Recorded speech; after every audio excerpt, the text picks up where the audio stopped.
Well, hello, you're back again. You guys, my sign was all wrong last time. I'm being filmed instead of doing it the other way. So anyway, go to shop.paparazzipremiere.com/Mama Sugarbee or see me on Facebook, Mama Sugarbee. That is 10 a.m. Central Time, Monday, Tuesday, Thursday, Friday.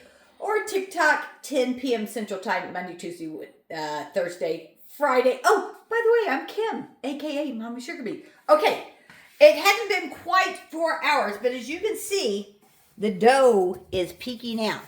So it has risen enough, so we are getting ready to make the loaves.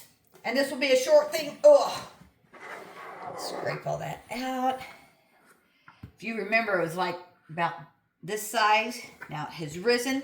You see that? The magic of sourdough. It has risen. I haven't bothered with it. I'm just putting my bowl up there. Getting my pans. I don't wash my bread pans. They just get put up in the cabinet after the loaves come out. And then each time I just spritz them with a little, this is olive oil and a little spritzer. You can do it with whatever grease you have. Just give them a little spritz. Over time, they build up not a patina, but I don't know. I just don't wash my bread pans. Seasoning. My mom never washed her bread pan, so I don't know. That's just so I don't do it.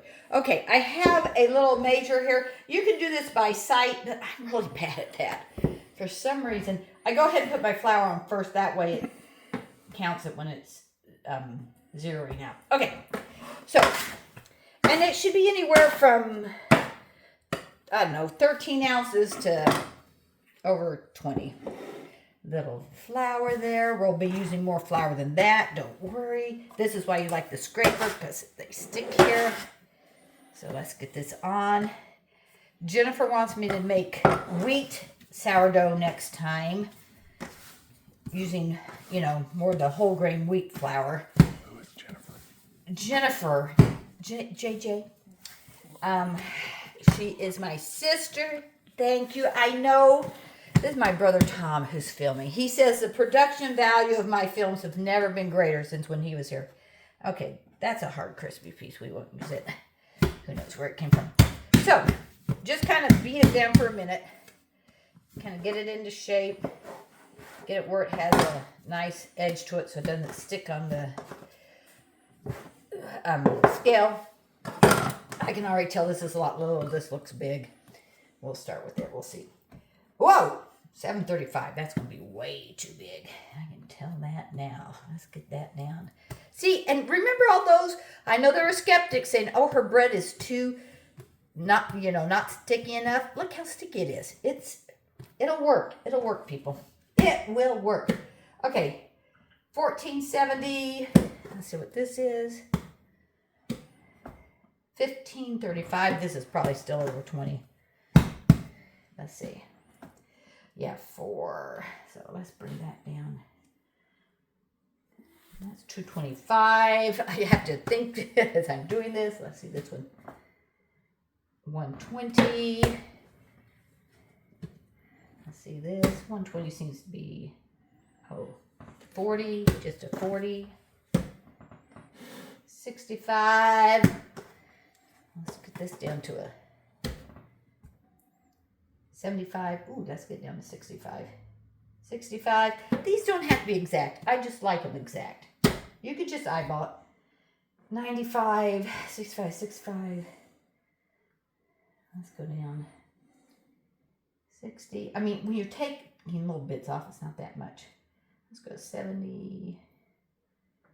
75. Well, let's try that. Let's see what these are going to be. 70. So yeah, 75 is 70. 75. Bonus. All right, we're done that. So, probably need to see this again. So now I just get ready to form the loaves. And like I say, this is still plenty sticky. I could have added more flour, but we'll just work with this. So I'm just bringing it in, just kneading it down a bit.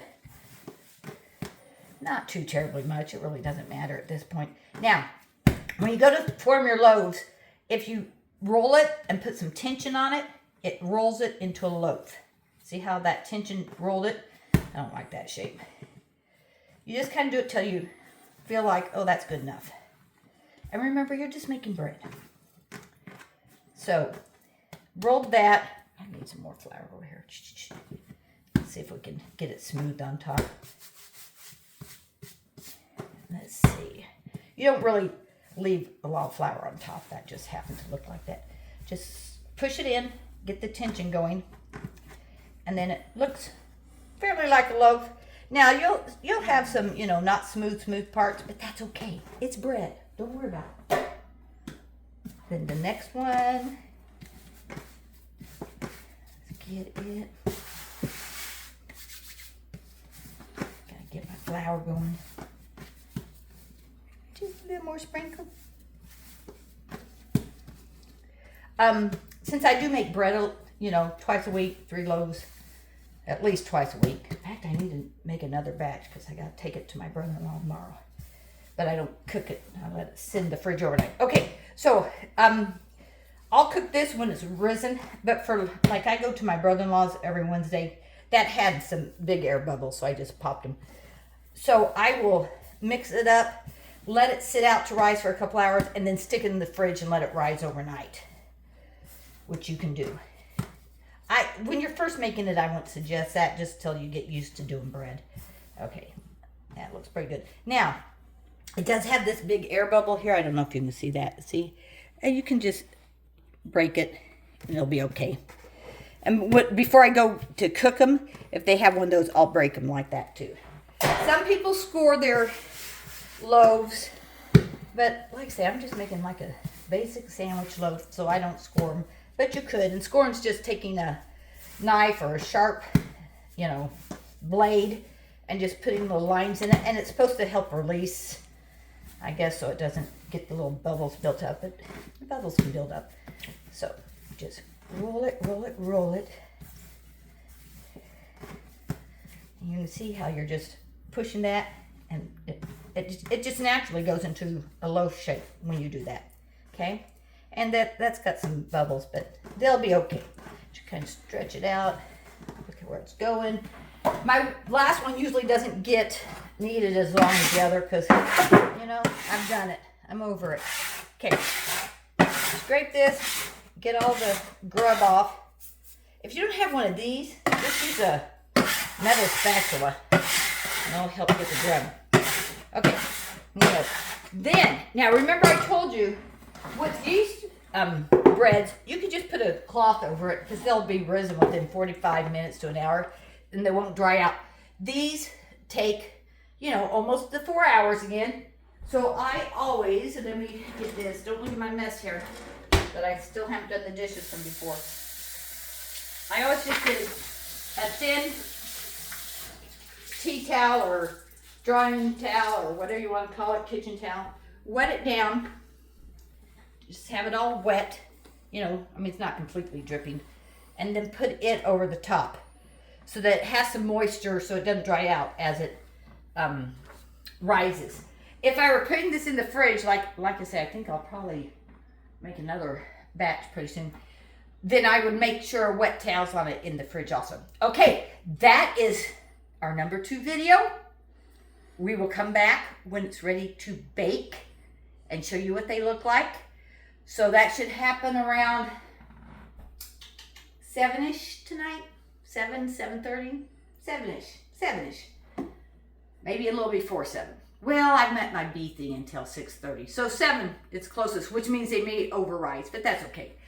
I will see you later, and have fun making your sourdough bread. That's all there is to it. Bye.